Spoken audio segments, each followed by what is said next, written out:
What is going on, Notre Dame fans? Mike Singer and Mike Goolsby here with the Mike Goolsby Show, talking all things Notre Dame football. Notre Dame coming out victorious, 45-32. Should have been in the 50s, but yeah, like Joey says in this comment, please hit a thumbs up on this video if you're watching on YouTube. And subscribe to our YouTube channel, of course, if you have somehow not done that yet. And head over to blueandgold.com, your home of all things Notre Dame Fighting Irish. So, Mr. Goolsby, just how you doing on this Sunday, man? Not bad. Probably not as good as you with that big Dolphins win. But, yeah, worked some kids out this morning. Got a little sun. Always look forward to seeing you, 6 p.m. Central every Sunday. So happy to be here, bro. Nice Irish win as well. Dude, it's been a great weekend. I sat down on this chair getting ready for the show, and I'm thinking, man, the Dolphins are winning. I cover Notre Dame football full time. I get to do this fantastic show with Mike Goolsby. Just couldn't be better. Could not be better. So here's the flow of the show tonight for folks who are with us live and watching back. We're just two guys hanging out in the garage talking Notre Dame football. So we're going to go through our notes, but if you guys have any questions, please drop a super chat and we'll get to you right away. This comment here, is it just me or did Pyne look a tad taller on Saturday? That's funny. Yeah, it's like when he's having a good game, he's a little taller. If not, he's a little shorter, except for that first drive he had a couple batted down. But Mr. Goolsby, let's just kind of get right to your initial thoughts of the win. Notre Dame getting a 13-point win on the road.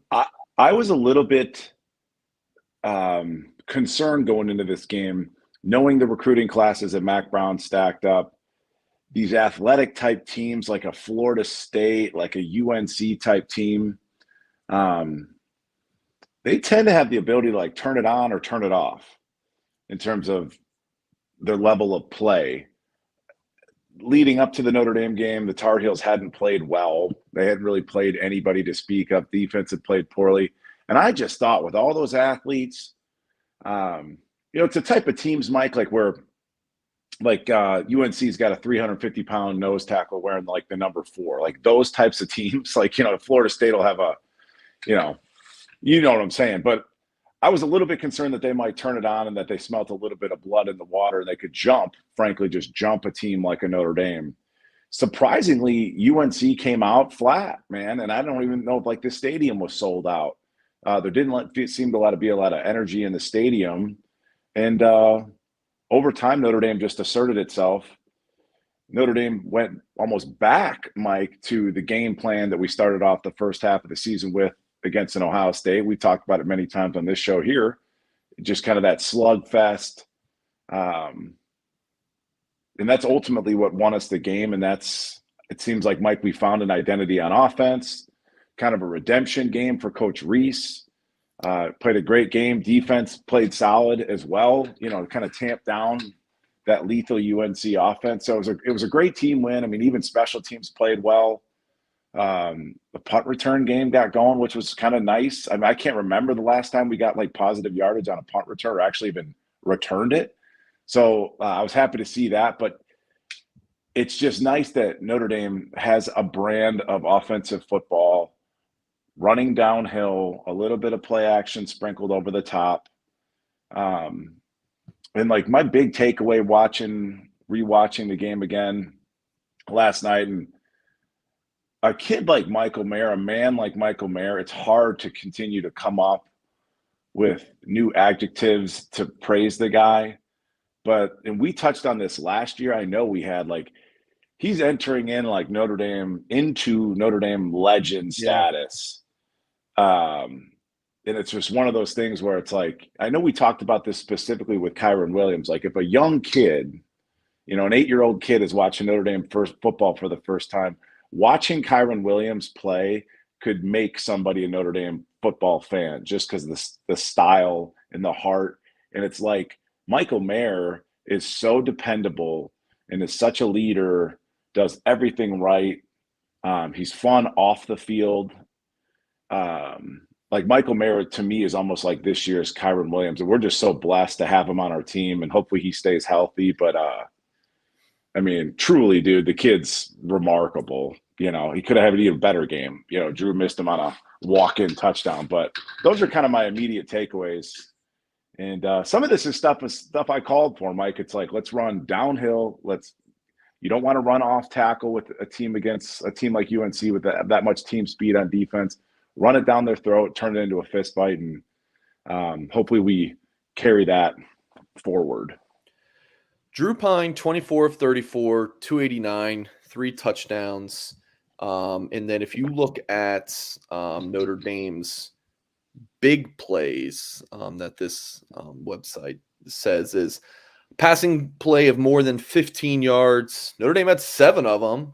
Mm-hmm. Pyne had a beautiful ball to Lorenzo Styles. Styles is wide open, but still perfect ball. He had a really nice crosser to Mayer. I want to say that was later in the game. I want to say it was this one late or midway through the third quarter. So, I mean, I think this is prime Drew Pyne ball. It was basically what you saw last week when he got things rolling against Cal, but then you mix in the element of throwing some balls down. Yeah. What did you make of Pyne's performance? It was great. And again, Pyne's fun to kind of bust his chops a little bit with the whole belly button thing and this and that, but he's what we have. So like I said, I'm always going to support our starting quarterback. Just it's fun too, or it's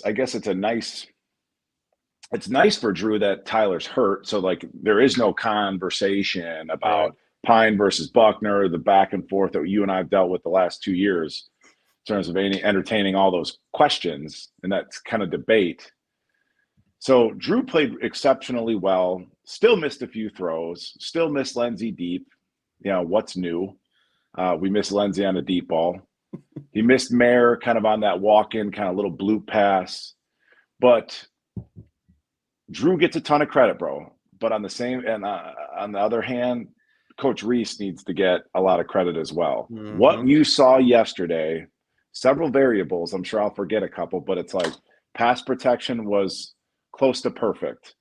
The execution across the board was close to perfect. You had UNC playing off in terms of the secondary all day.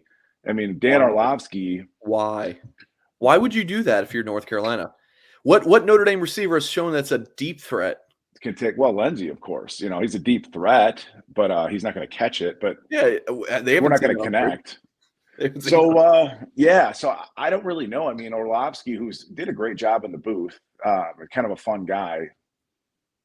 We worked out together for the NFL. We had the same agent, but like Dan was, he said more than once, he was like, UNC is just giving it away. They're just giving up the underneath route. So it was like, when you look at Pyne's performance, the offensive line played well, both in pass protection. It was opening up massive lanes for our running game. And then just the lack of defensive pressure, it almost felt like, bro, like watching that offense, it almost felt like a walkthrough / scrimmage kind of tempo, and almost like a dress rehearsal for the offense. So, and then we were kind of having our little text debate, you, me, and Tim, and it's like when Tyler was in there was no running game, and if there was a running game, he was it. So it's like, this is what you see under Coach Reese's offense. If you give a quarterback time to process his reads, you give him a running game, this is the end result. So again, it goes back to the identity. Pyne's going to take his shots, a little bit of play action here and there. What I don't want to see is if we get into a bind against against BYU, I don't want to see us divert from the running game. Like, we have to continue to stick with it, run the ball, power game, inside, play defense. That's our identity. I've called for it all year. We have to stick with it. So I don't want to see if BYU, we get, a few 3 and outs in the first quarter, like nothing's clicking. I don't want to see on the third or fourth series us empty it out and go 5 wide. Please, let's just stick with the program. I don't think that Notre Dame would do that unless they're in an absolute desperation mode, Mike, because they just don't have the personnel for that. It's not like, But we've seen Reese try it. I mean, we've seen him try it. I mean, we've seen 5 wide plenty of times. Oh, well, But with Buckner, I mean, yeah, we had saw him 5 wide. yeah, I think more with Buckner, it's like, let's see what we have here. But with Pyne, I don't think that's just going to be an option. I think that what we saw against North Carolina, that's the template for this offense. And Mike, is it kind of like North Carolina did literally everything to help Notre Dame move the football? I mean, it's kind of one of those things where it's like, is it more of Notre Dame or success or North Carolina bad? I think it's probably 50-50. Like, North Carolina's defense was terrible, but Notre Dame didn't shoot themselves in the foot much at all. Yeah, yeah. I watched your and Tim's show, What do and you I think disagree with? you had asked Tim. You had said, Yeah. Tim, is it more Notre Dame executing efficiently, or is it UNC just being a bad defense? And the answer is yes. Yeah. What was That's Tim's the worst answer. take? What was his worst take, Mike? I wasn't really paying that close of attention, if I'm being completely honest with you. But I did have it on in the background. I was working in the Yeah. garage. So, yeah, I think the answer is yes. We played exceptionally well on offense, and they're a bad football program. They sort of collapsed. I mean, there was a run there at the fourth quarter. They had 2 unnecessary roughness penalties. I think they had 3 major penalties back to back to back. The sideline commenter, they're fighting on the sidelines. They're not a great team, but it's a nice confidence builder for us. And no penalties, no drive killers on offense to speak of. Blake Fisher got a little loose, got a false start once, but again, it just comes back to we now have an identity. And I feel like so many of these shows, Michael, I swear to you, it's like deja vu. It's like we've said these same things previous seasons, previous games we have. Why do we have to go through this 2-3 week trial process before it's like, okay, we've got a bunch of studs on the O-line, let's just pound the ball. And then who is the new freshman that everyone's I mean, Notre Dame could have scored 150 points on Saturday, but if Tobias Merriweather doesn't play, that's all we can talk about in the YouTube. The comments of, what does Tobias Merriweather, or what does Matt Salerno do that Tobias Merriweather can't? What's your response to that, Mike? Because that's a very prevalent thing. We talked about the word trust, and I think coaches have said as much in terms of the responses. Why is it Tobias seeing more run on the field? And it's a question of trust.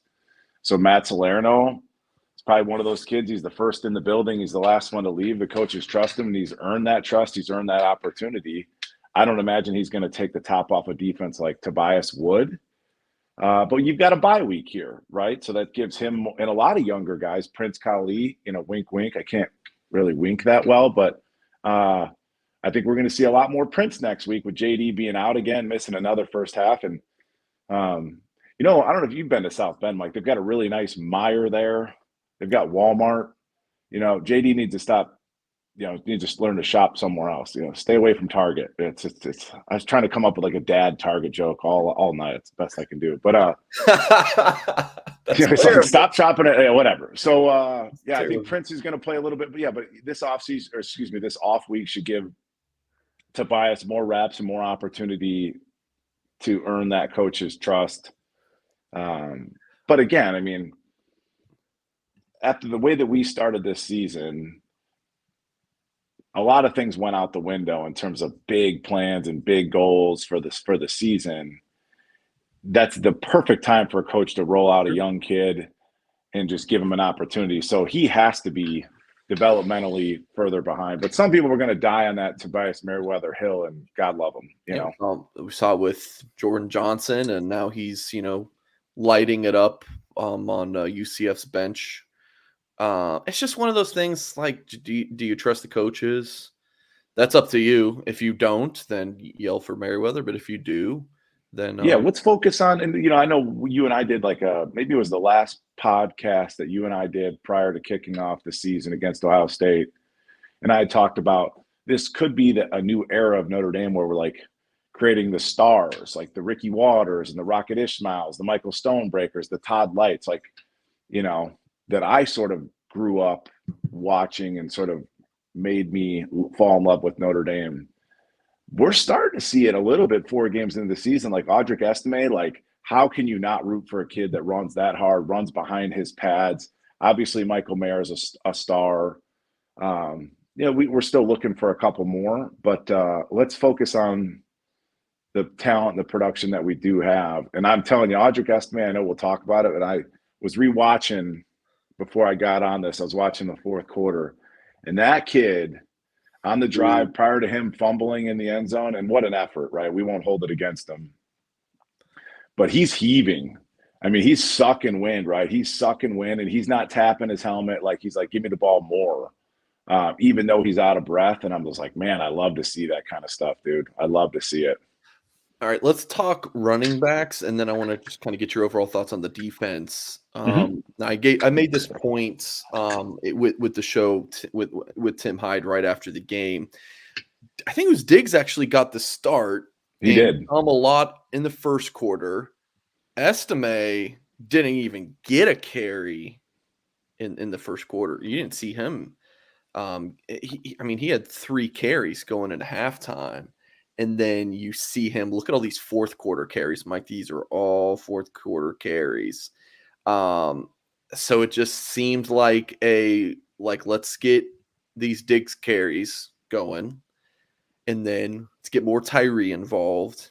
And then let Estime finish the game because salt it away. This defense is clearly sucking wind. And now you got a fresh Audric Estime pounding the rock. I mean, dude, he got through the line with ease. And then when he broke into the second level, it was 5-10 yards after contact, like every single time. The dude was just a beast. And then when we talk about Tommy Rees, and I always will say this, I'm fine with giving the unpopular opinions. I think Tommy's been outstanding. He might be Notre Dame's offensive MVP this year. Well, not Joe Alt. Well, that was a given, Mike. So he's one. Joe Alt's 1A. Coach Rees is 1B. Well, so you just threw a lot at me. So let me go to running backs and then Tommy. You sound like you're turning into me, dude. You're just going on these 5-minute rants. So what do you want me to talk about first? The running backs, running back usage, and then Tommy. Peculiar that Logan Diggs got the start. It's kind of like you didn't play at all last week and you get the start. I'll go along with it. To your point, Mike, we're going to trust the coaches. He looked a little bit bouncier, a little bit more decisive, and I'd still like to see him lose like 5 pounds or something just to get a little bit more burst out of him.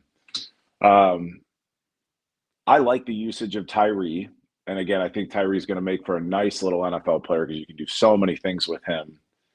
And Estime is probably my favorite right now, just total package, because again, I want the downhill running. When we play these elite teams at Clemson, Ohio State, they have speed. And the best counter to speed is to punch somebody in the freaking, punch him in the nose. And I don't care how fast Diggs thinks he is or how fast Tyree actually is. I mean, it's hard to beat a good angle. It's impossible. So Estime to me is your lead back because that's what's going to produce the most against athletic team speed on defense is to run downhill. He runs behind his pads. And I'm kind of like watching him run, Mike, and he doesn't necessarily run anybody over. And it's like you don't see Derrick Henry necessarily run anybody over these big physically imposing backs. But it's hard for somebody to will themselves to stand in front of him and take it. So you see a lot of arm tackles, things like that. Estime does a great job. We saw it in the spring game was the first sort of glimpse of this. We saw he can set people up and he steps out of a lot of tackles like we saw Kyron do. So he's not going to just be blowing people up. This isn't a video game, create a character in Madden. But the way he runs his pads behind his pads, and I texted you and Tim during the game, forget what series it was, maybe second quarter, we're passing, they bring an outside linebacker blitz. Estime steps up and blaps the dude, almost sits the guy down. Number 24 came on a blitz. And we hadn't seen that from Diggs, obviously, and he gets a bit of a pass because of the shoulder thing. Okay. But, that's like picture-perfect pass protection, blocking a guy inside out, being physical. So I'm a big, big, big fan of Estime, primarily, Mike, because you can run downhill, and when you play these elite teams with elite team speed, That's the best counter to speed, is to run it down their throat. So that's why he gets my vote.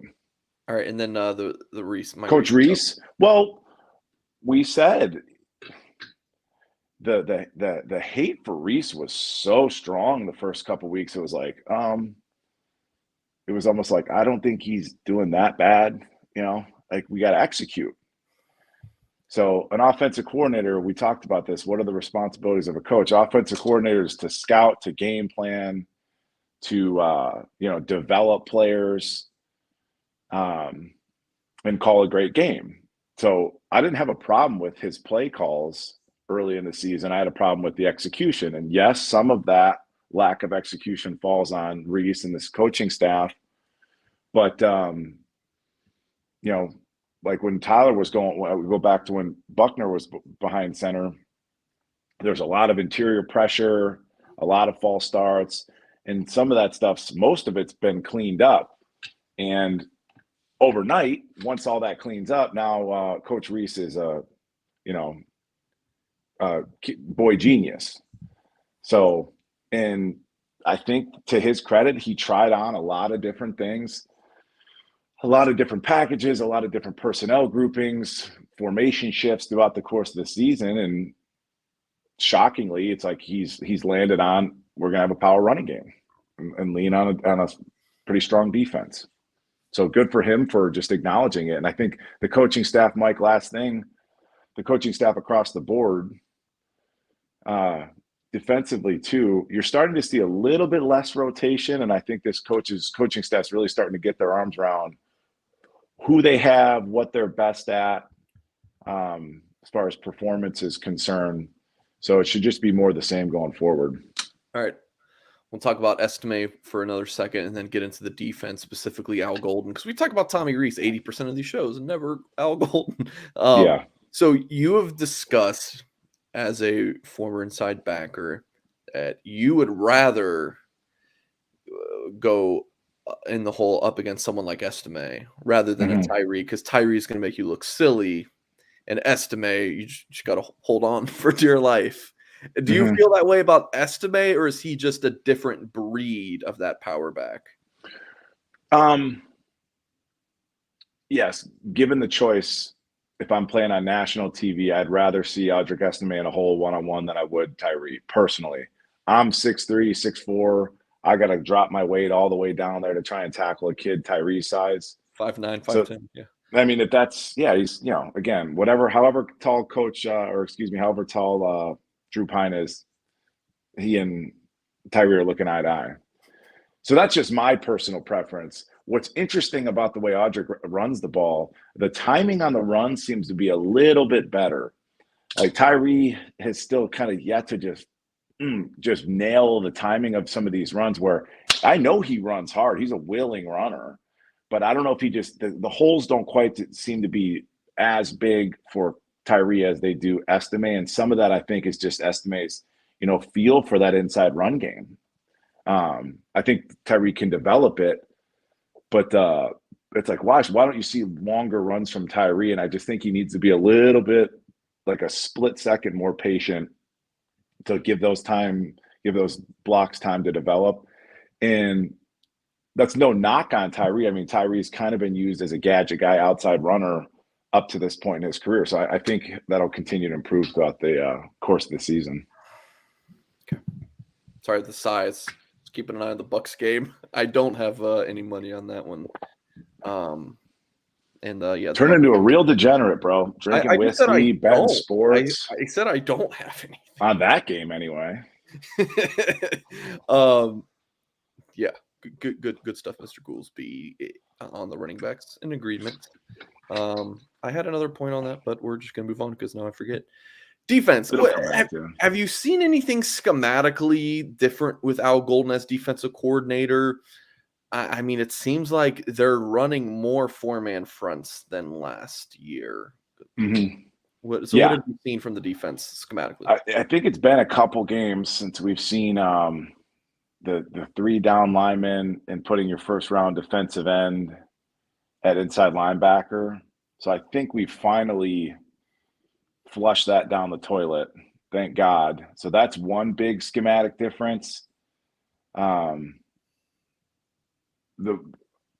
far as I touched on this last week, in that they're really trying to feature Marist Liufau. They're toying with him. So this week we saw him kind of get away from being like a prototypical kind of classic inside linebacker, discipline on run fits, and you let him play a little bit more freely. It's like, okay, we're going to use his athleticism and his length and have him spy their quarterback. So that was something different that we hadn't seen. But that takes me back to like a previous point, Mike, and that I think the coaching staff as a whole is like really starting to truly identify what individual players' strengths and weaknesses are, and they're playing to that. I don't think that we see as many exotic pressures as we saw with Freeman. I mean, Freeman brought all kinds of noise, and some of it didn't make sense. Some of it was poorly timed. So I think just holistically, Mike, I think that Al Golden has a little bit more of a conservative approach, less exotic fires. And then it just comes down to like, individual players winning one-on-one. And that you got less on your plate, less to think about. You let your physical talent kind of take over. That's pretty simple. Okay. I did see too, Tim's all upset about Cam Hart giving up that 4th and 21, which is totally justified. Like, I get it. But Mike, do we have any interceptions on the year yet? We got a forced fumble. So I think, Cam Hart's watching a little bit too much Jalen Ramsey, but Cam Hart's he hasn't signed a $100 million deal yet. But I feel like some of these kids are putting pressure on themselves to create a pick. I mean, they're getting close, but that's what you see Cam Hart kind of stupidly gambling on a 4th and 21 situation. But I really think the lack of turnovers is what that gamble is sort of born out of, if you understand. That was going to be my next question. So glad you covered that one. Milton fan with the super chat. Love the win. Still can't understand what took so long to get Chris Tyree involved. Offense seems more cohesive. Appreciate the super chat, Milton fan.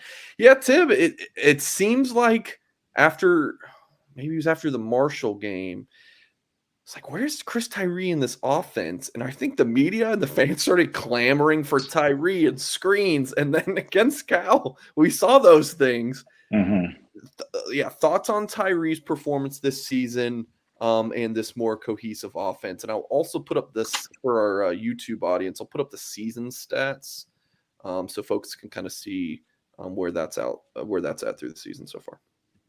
I don't have an answer as to what the coaches where Tyree was up until the very recent past. Like, I don't have the answer. I just know that in that first couple games, our interior offensive lineman was doo-doo. Like, they weren't good. So it's like, okay, and this is what Coach Reese has had to deal with. It's like, okay, I don't have wide receiver depth. I don't have interior line play. I'm breaking in a brand new quarterback. I think he was trying to figure out like workarounds there versus like, okay, I'm going to plug in different kids. I've said this multiple times. Truly, I don't know if we knew on any given third down, like what back was in the game. I don't know because if the backs are rotating with Coach McCullough, I'm assuming that's his call, who's coming in and who's going out. And it's like, okay, we're leaving Logan Diggs in to pass, protect, and pick up blitzers with kind of a, bum shoulder. And we're throwing, toss pitches to Audric Estime. We're running him wide. I don't really know if there was a lot of synchronicity to like synchronicity. I like it. I kind of liked it. Just go with it. Synchronicity to like the play call and what player was in the game. And maybe there's been more of a focus towards that. Like, let's actually, okay. And Freeman said that in the press conference, like they each have 3 different packages, but that didn't really bear itself out to be true. Like, why would we be running Audric Estime towards the sideline? So what he says in a press conference isn't necessarily accurate. Tim really got stuck on that point. Is it 3 different offenses? I don't know. I never thought that was a big deal. Yeah, I don't know. I mean, it's just like I said, I'm not gonna. It's something that Freeman said in a press conference. It could have been a throwaway comment. who's your coach, Mike McDaniel, down there in like in Miami? Yeah. Right? Mhm. Dude loves to talk. Like, I saw a clip where he's dives real deep into the Tyreek Hill trade. And I'm like, well, that's a young head coach, probably does a little bit too much talking. So, like, even if Freeman said that out of pocket, like we have 3 different packages, what we saw in the film didn't reflect that. And if it did, it was like you had the wrong guy for a specific package. So either way, I don't have a great answer, but I'm just glad we're using Tyree. And hell, I mean, on that pass interference, we put him out there, as a slot receiver. I do love the 2-back offense. I called for that in the offseason. I want some credit for that. The 2-back offense has been super successful for us thus far when we use it.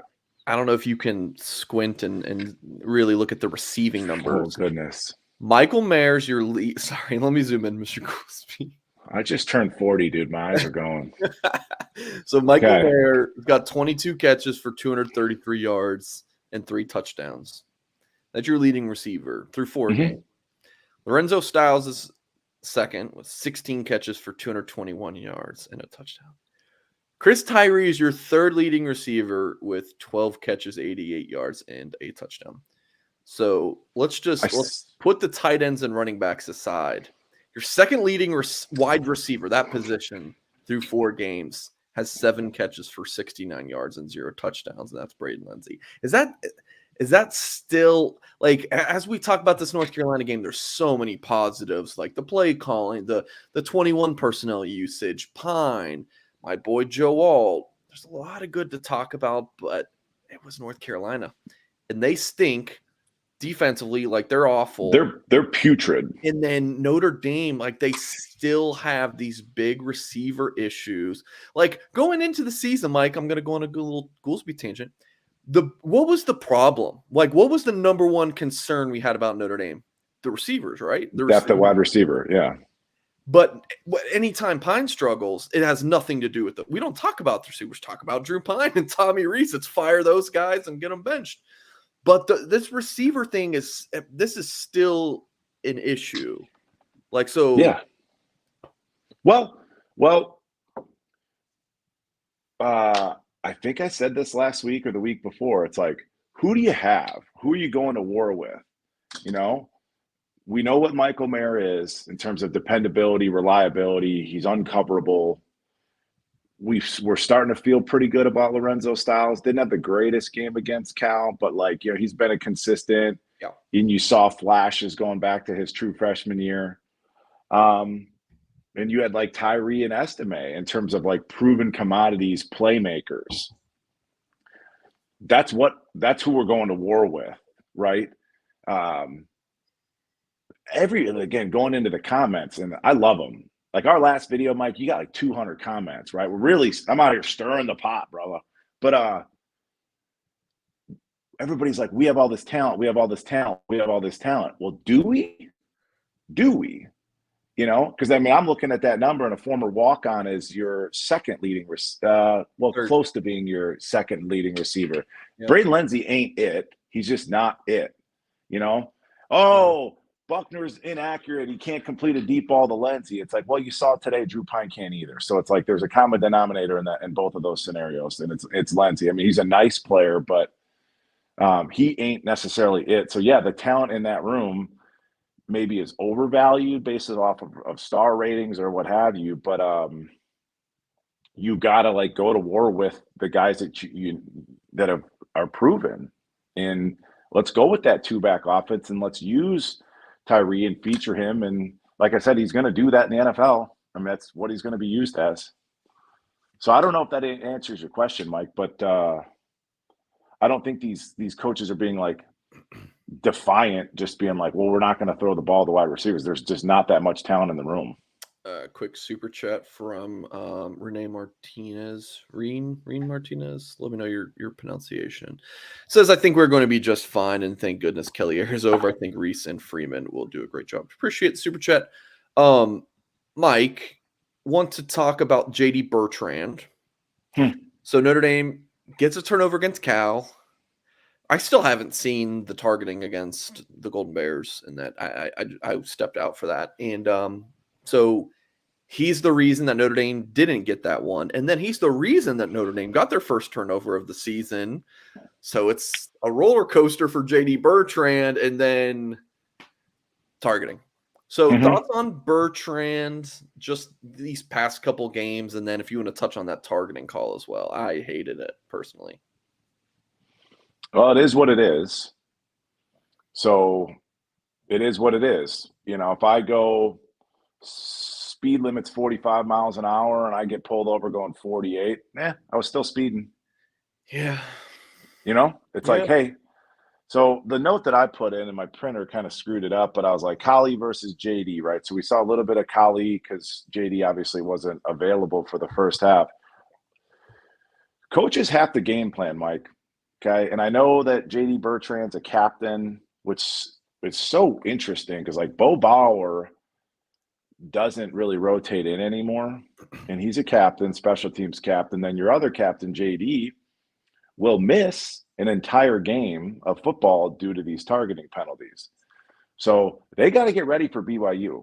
So that means first half BYU, that means that Kali's going to get a lot of those reps in place of JD, which is going to just further or accelerate Kali's development.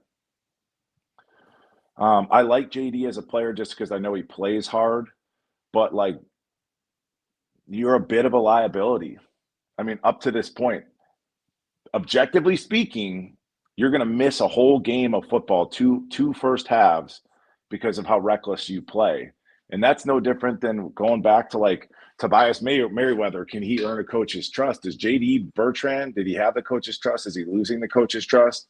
Because they can't game plan for you because you can't play. You're not there, right? I mean, it's no different than a kid that's like constantly hurt. And he always has nagging things. Those coaches over time grow frustrated. So it's a frustrating situation for the coaching staff. It's a frustrating situation for JD.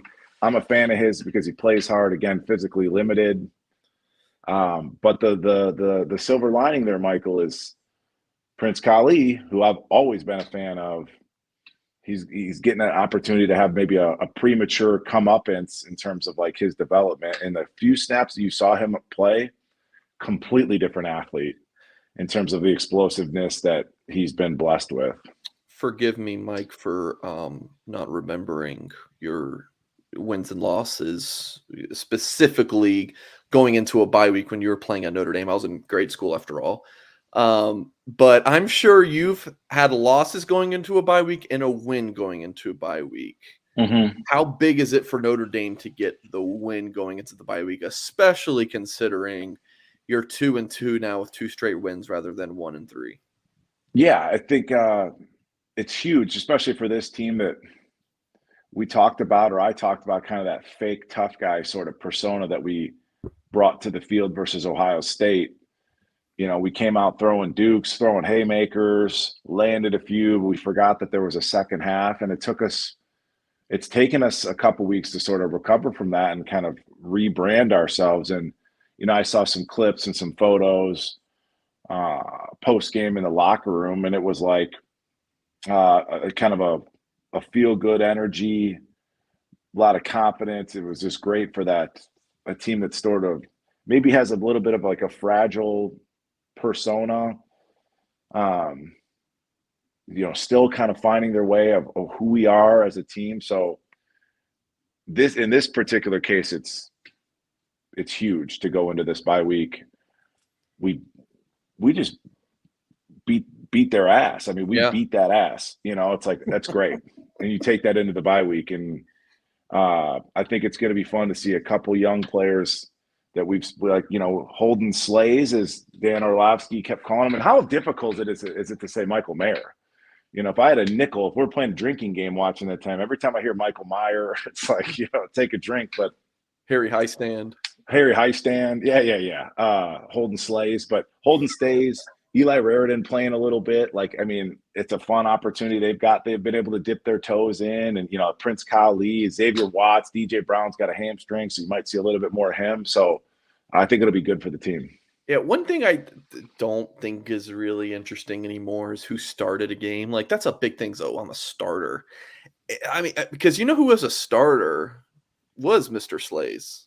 Holden Stays was Mhm. on the field for that first snap. He And played Diggs, right? yeah, 9 snaps. He had 9 snaps. Mhm. And Diggs had 22. That was the least of the tight ends.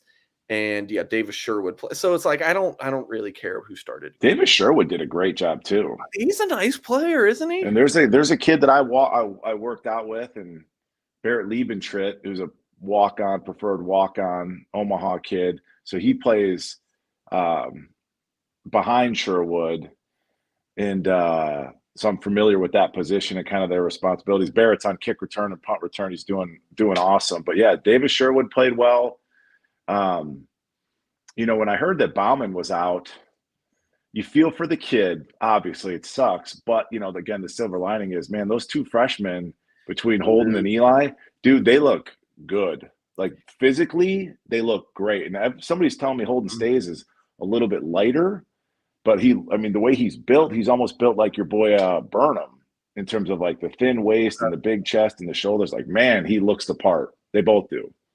Eli hasn't gotten a target yet, but look at those That's 30 snaps. That's huge for him. Mm-hmm. And he's been blocking well. I mean, for him in high school, I mean, he's this dominant basketball player and a big time receiving threat. I don't think I thought of him as a blocking, as this good of a blocker. I think he's going to be the next Michael Mayer for this Notre Dame offense as that all-around guy at the tight end spot. I think he's been told as much by the staff as well. And so much of blocking is just, some of it's just effort and the willingness to stick your face in there to close that distance between me and there's times where, he's the Y, he's got his hand in the dirt, and Michael Mayer is the move guy. And you've got a true freshman, Eli Raridan, going man-to-man against a 22-year-old defensive end from UNC and more than holding his own.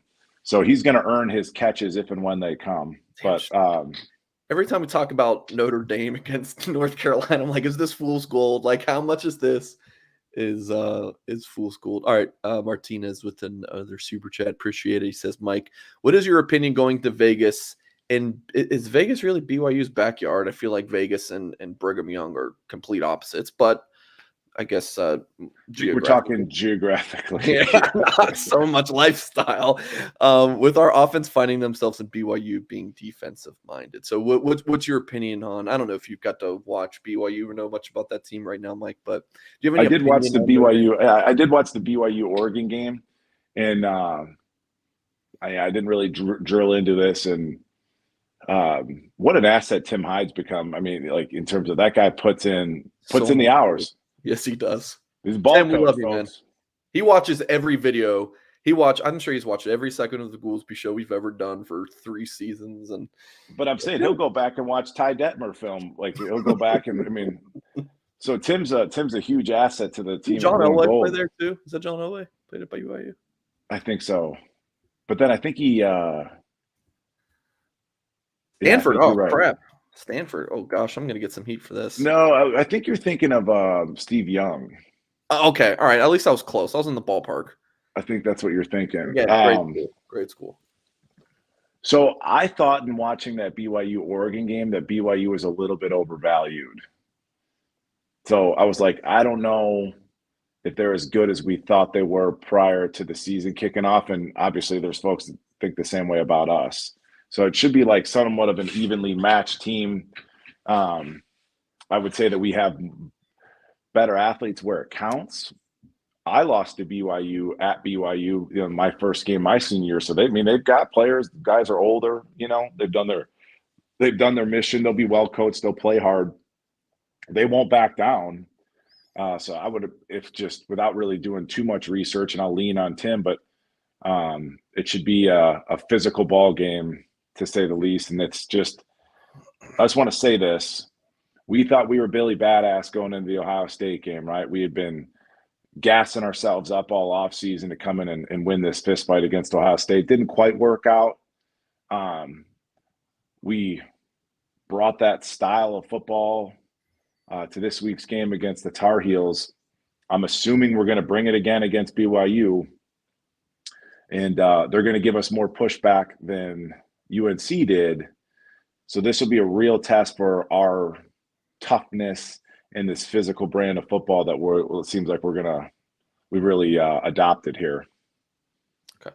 Michael says Vegas has a large Mormon population, believe it or not. So I've only been to Vegas once. It's a pretty cool place. Well, it's overrated. Ugh. If we played that good. Talk about what did you just say? They have a Taco Bell cantina. What is that? It's Taco Bell, but they serve alcohol. And it's just a cool Taco Bell. It has like a second floor. And Mike, what? That's your takeaway. Oh, I love Taco Bell. I can't look, Mike. What happens in Vegas stays in Vegas. I can't talk about the whole trip. Apparently not. Apparently not. The Taco Bell was fantastic. Oh my God! With the super chat, if we played that good all year, that we played against North Carolina, do you think we'd be 4-0, 3-1? I know North Carolina's defense sucked, but our defense is playing better. Yeah, I think. I think if we played like that against Ohio State, I think we could have won. But you didn't have. When we lost to Marshall, Mike, who did I put that loss on? Do you recall? You do so many of these shows. I'm sure they run together. Who did I put that loss on? Probably Drew Pyne. I don't know. I don't remember. I'm sorry. It's fine. I put it on the offensive line and I put it on the defense. Okay. So, the offensive line going into the season, okay, that's our foundation. We can stand on our offensive line. I have confidence in that. And they didn't perform well as far as the interior three. Patterson's still coming off this. Well, he didn't even play against Ohio State. He's kind of nursing an injury. It wasn't great. And they've gotten better. They're less leaky. So it's had that been the case going into an Ohio State game, we might have won that game. So you could be 4-0, but and then after that, it was just kind of discombobulation all over the place in terms of okay, we're freaking out. Tyler Buckner's our leading rusher, and we're trying to throw the ball with him. So it's we didn't have an identity until the last second half of the Cal game and now this game. So it's had we just stuck to our guns coming out the second half of Ohio State, you might have knocked them off too, man. So this team in its current form is going to be a power run game, and it's going to be defense. We knew that going into the Ohio State game. We sort of got away from it. And, I'm glad that we've sort of rediscovered it, I guess. You want to talk Marist Liufau?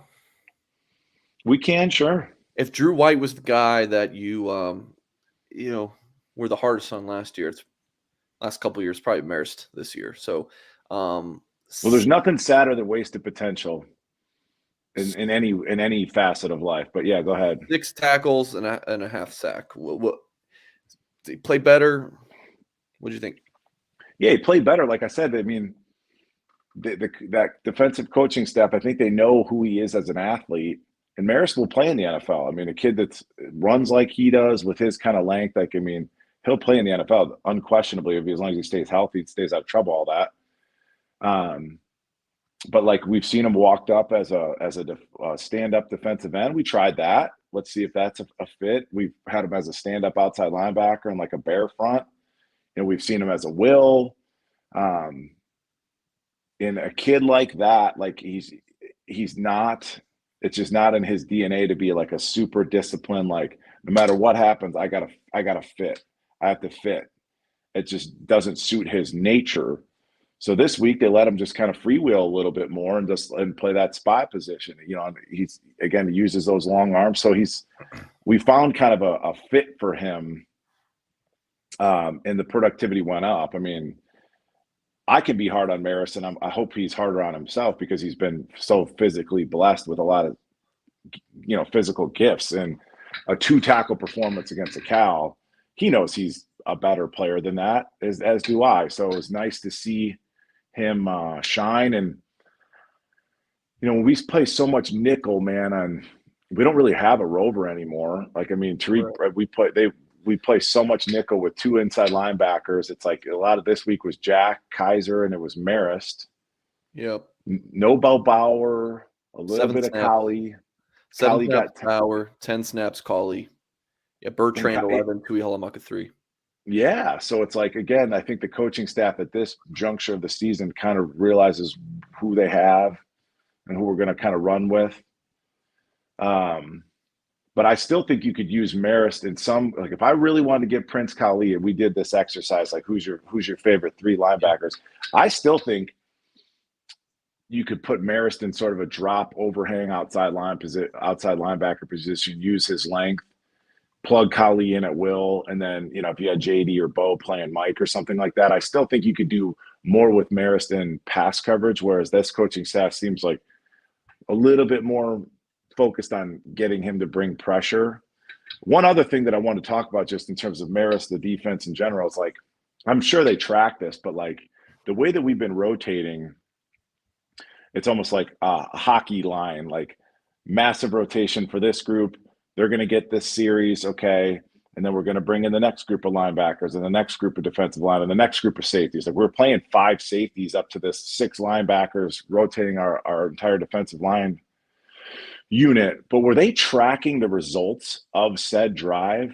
So if it was like Bo and Kaiser and they go on an 80-yard touchdown run versus we had, I'm just hypotheticals, we had JD and Marist and it was a 3 and out, are they tracking that? Because like what units, what pieces are we finding the most success with? So I assume that was a question for me going into the game. I think the coaches kind of are starting to figure out what those answers are in terms of, what guys are the most productive and the most efficient, the most 3 and outs, et cetera. Okay, got the stats up. So Notre Dame allowed 367 yards. I mean, North Carolina really couldn't get much going on the ground. Just kind of an overall thought on the defense, Mike. And we're going to go about 9-10 minutes more for the show. So if you guys have any more super chats, please drop them and we'll get to them before we close the show. But are you concerned much about the defense moving forward? I mean, for me, like the Cam Hart touchdown, you don't seem very, upset about it. That's not the right word. Concerned is probably the right word. For me, I'd rather have a guy who's talented and it's just like hey, don't do that again, and you learn not to do it rather than a guy who can't play. Just thoughts on maybe allowing some big plays because Notre Dame seemed to get in a lot of one-on-one scenarios outside and May, torched them sometimes. Yeah, I think May was a little bit probably overvalued in terms of the way that he's played the previous 2 games, just slightly overvalued. The Cam Hart, like giving up a touchdown on 4th and 21, it's dumb. But like I said, I do think that that's kind of born out of like a sense of urgency. Like, man, we got to create some turnovers. And you're up 42-26 in the fourth. Yeah, he's like, dude, I'm trying to make a crib call. I'm trying to pick this and get to the crib, get on SportsCenter. I get it. A bigger concern with Cam, though, is like, I just don't feel like he's, and I know he had a hamstring kind of coming out of training camp, but like, I just don't feel that he's played with the same amount of like urgency that he did last year. Like last year, I still think he was trying to make a name for himself, played a little bit harder. And then, we're like, oh, well, Cam Hart's, 6'2", 200 pounds, runs really well. He's an NFL guy. And I feel like he's playing like he's already there. I just don't think he's played up to his potential thus far. But yeah, the defense has been great. We just need to start creating turnovers, man. Like, I believe that the most important statistic in football is the turnover margin. We're negative for the year. And I'd like to see that change. And I think that that's just my big ask of the defense is to rally to the ball. It makes them go have fun and knock a few balls loose, tip a few passes.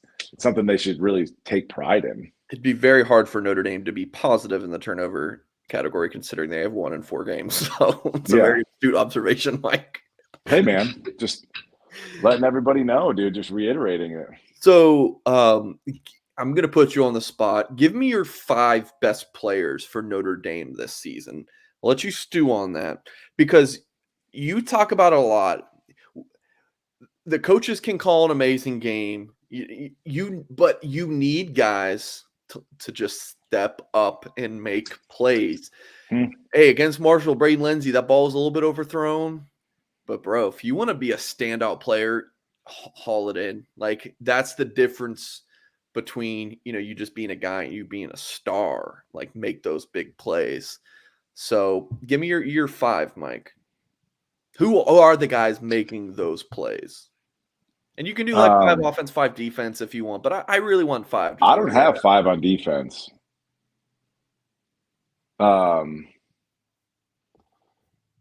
right. So first name I wrote down was Joe Alt. My boy. I know who I'm talking to. But no, Joe Alt's been. And folks in YouTube with less live or watching back, please drop your 5 as well. I think, yeah, that a boy, Mike. I think Alt played exceptional, and again, like we were talking about Holden and Eli, just sort of physically looking the part. Like Alt looks the part. Michael Mayer, but I'm putting an asterisk because it's like he's played so well that I almost don't want to add him to the list because it's too obvious. I'm putting Estime in that group. I'd put Tyree in that group. I don't have a wide receiver in that group. So that's on offense. It'd be Alt. Do you think about Styles? No. Okay. He hasn't done anything to me that's like really jumped off the screen to me. Like, I think he's been fine. But yeah, I mean, as far as Alt, Mayer, Estime, Tyree, I'm putting Howard Cross and Jacob Lacey in there. I think Riley Mills has kind of come on. I'm leaving Isaiah Foskey out. I don't have one for the linebackers. And you asked for 5, Mike, and I'm gonna. Well, we're gonna go on. So I'm gonna go on defense. I'm going Cross, Lacey. I think Mills has played well, and in terms of maximizing his ability. You feel me on that, Mike? Sure. And I'd probably put obviously Tariq Bracy. You did put me on the spot, so half of this is your fault. I know. And then I'm saying Benjamin Moore. I'm saying Benjamin Morrison. May I add John Sott? Of course you can. Fantastic. All right, so here's who we got. We got a lot. Let's see if I can. Offense is Joe Alt, Michael Mayer, Estime. This is what I've got, Mike. Alt, Estime, Mayer, Tyree, Cross, Lacey, Mills, Bracy, Morrison, Sott. That's a lot. 1, 2, 3, 4, 5, 6, 7, 8, 9, 10. It's 10 or 11. Trim it down. Give me. I really want 5. Okay, I'm going Tariq Bracy, okay. Michael Mayer, Joe Alt, Cross, and Estime. Bracy, Mayer, Alt, Cross, Estime. That's it? Yeah. Okay. Now can we just kind of run through that group? I'm gonna get torched for that. I'm forgetting everybody. Yeah, go ahead. All right, let's continue the exercise. Let's just say who you could be forgetting. None at quarterback. I think Estime's been the best running back. Maybe Styles. I mean, you could say Styles. We can discuss Styles. Mayer, obviously. I don't think there's another tight end. Alt. I don't think there's another offensive lineman. Like, we're not going to go with freaking 5 offensive linemen for this or anything. So, Alt's your best offensive lineman. Defensive line, I think Cross. I mean, is he still the leading tackler? I mean, he was the leading tackler after the Cal game. Yeah, Kaiser's I'm sure now he is. got him. Yeah. But I mean, he's got 23 tackles. 23 tackles at the defensive line spot. I mean, that's good. That's not like 23 tackles at safety. You're making plays when you're a defensive lineman making. And I think, that was a fun exercise, and I'm sure you're going to finish your thought. But like, yeah. I've talked about the potential versus production, and like these are guys that to me are like maximizing their physical gifts. Does that make sense? Sure. Okay, go ahead. What were you? So what's the? I don't know if there's one at linebacker, and I think you hit the best defensive back. So I think this is a good list.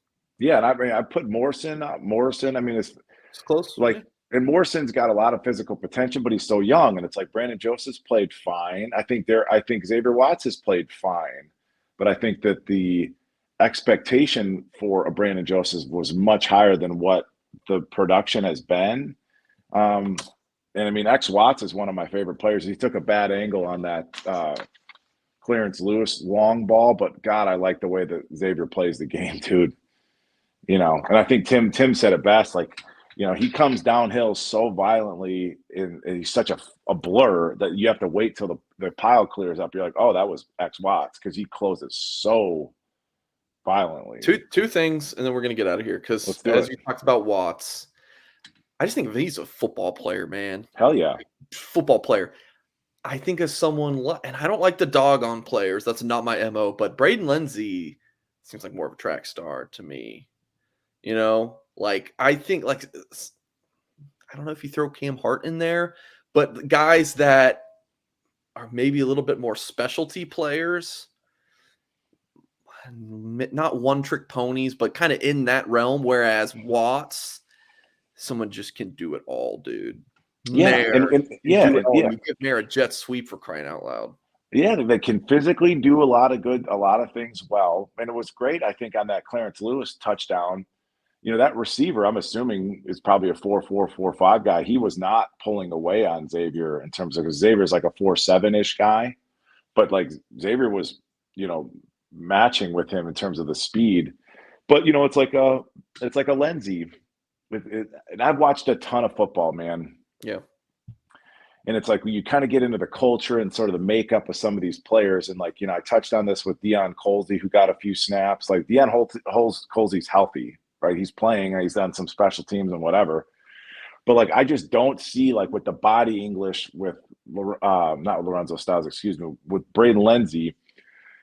I just don't see it, man. Like, I just don't see that, like that willingness to go up and get it and go compete. And that's a big part of what football is, and like Michael Mayer's doing stuff he don't have to do because it's in his core. It's who he is, Yeah. So not a bad thought. Kind of makes sense. No, that was fun. I'd like to give it another 2-3 games and see if I'm talking about list just changes. my not the top 5 thing. That was obviously great. The just the football guys, just like football. Like Xavier Watts to me is a football guy. But isn't a part of being a football guy, like like most, like you said on this show, like, well, that's spoken like a true inside linebacker, right? Because that's who I am. Yeah. Like, let's go play in the parking lot, let's go compete, right? So I mean, that's part of what being a football player is the drive, and it just so happens that a kid like X Watts has that. All right. Thomas wants a live watch show for BYU game with Goolsby, Hyde, and Singer. It's something we've tossed around. It's in the pipeline. It's in the pipeline. Now, Milton fans super chat. Historically, is Notre Dame hesitant to playing freshmen?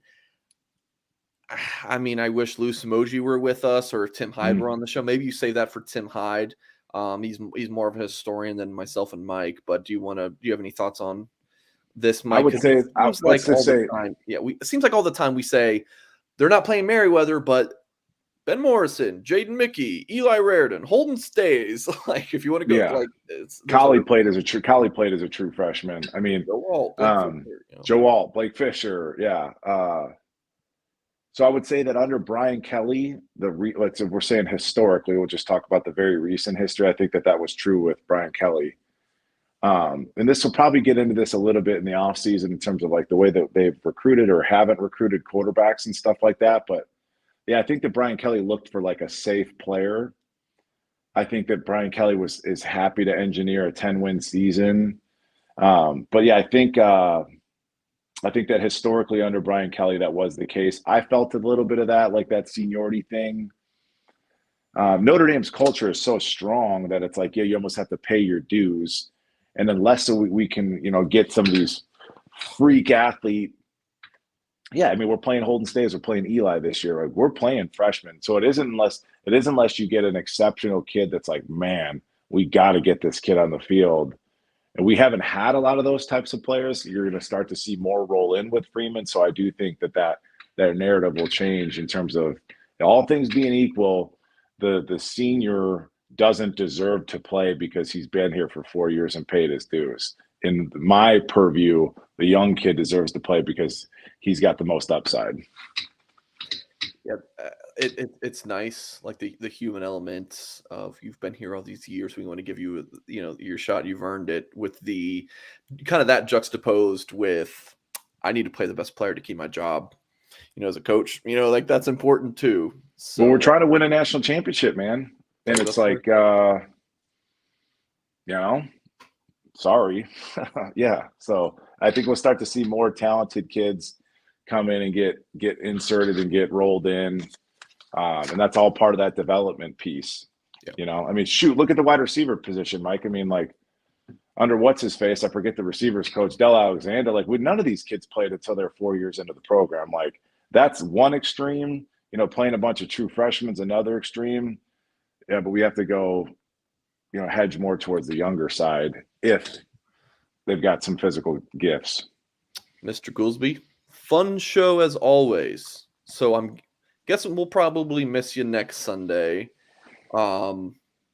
Just so Mike Singer, I do 4 live shows a week now, so it's gonna have to be free. So I probably will take off next Sunday for the live show, unless you really are raring up to go. Then we can hop on there. Yeah, whatever's clever, man. I thought I've been wanting to.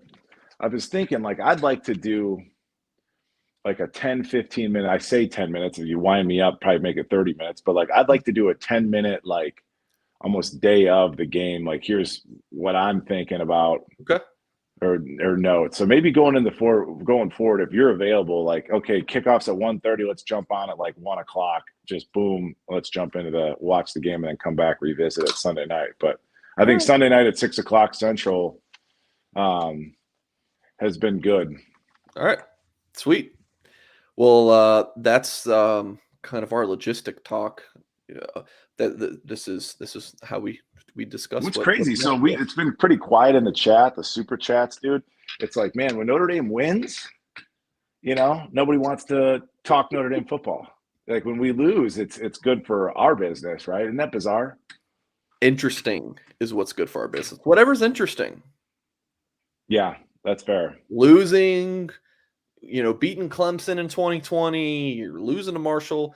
I think one of our biggest shows ever was obviously the Ohio State game, but Toledo last year was one of our biggest shows for live shows. Obviously, the Marshall one, yours and the Hyde show were huge. Milton fans, aren't you on Shoremore? Showsmore, maybe? Look, guys, the Goolsby show is a treat. You get it once a week, and it's a treat. We load up these shows. Lots of good stuff. Yeah, man. And I do put a fair amount of effort in, Mike, into trying to think of like novel thoughts and try to bring up talking points, because there's a lot of Notre Dame, football coverage out there. And I can't say enough about how much I appreciate the support and continue to try and grow this sucker. So yeah, tell a friend. Yeah, we have a great time doing it. So, all right, well, that's going to wrap up this week's show. Appreciate it, guys. Hit that thumbs up.